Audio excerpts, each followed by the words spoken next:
વેચંડા ગામમાં બાળકો અને વાલીઓ માટે ચેતવણીરૂપ બનાવ સામે આવ્યો છે। મંદિરના દરવાજાનો ભાલો ઘૂસી જતા 11 વર્ષીય બાળકનું મોત। અમદાવાદમાં વધુ એક હત્યાનો બનાવ સામે આવ્યો છે। અંગત અદાવતે યુવકનું ઢીમ ઢાળી દીધું। पिछले जन्म में सदगिरने से मेरी मौत हुई थी। पालनपुરની 5 વર્ષની દક્ષાની પુનર્જન્મની વાત। વડોદરામાં પૂરપાટ ઝડપે જતી કાર રેલિંગ અને ઝાડ સાથે અથડાતા પલટી મારી ટોળાએ કાર સવાર યુવકની ધોલાઈ કરી। સંબંધોની ગરીમાં ફરી એકવાર લજવાઈ। સુરતમાં સાવકા બાપે દીકરી પર આચર્યું દુષ્કર્મ। ભગવાન આવી મજાક ન કરે।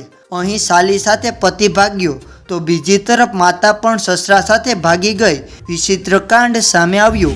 અંબરનાથથી 17 વર્ષની કચ્છી ટીનેજર છેલ્લા 5 દિવસથી ગુમ।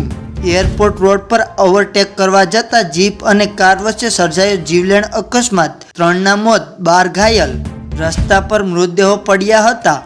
હસ્તી પરંત ફરતા લોકોએ કહી ગરમીની કહાની। પ્રેમી સાથે ભાગી ગઈ વહુ, સાસરિયાઓએ સખાડ્યો મેથી પાક। પ્રોનની લતમાં ડૂબેલો પિતા પુત્રી સાથે એક સીન કરવા માંગતો હતો, ના પડતા દીકરીને મારી નાખી।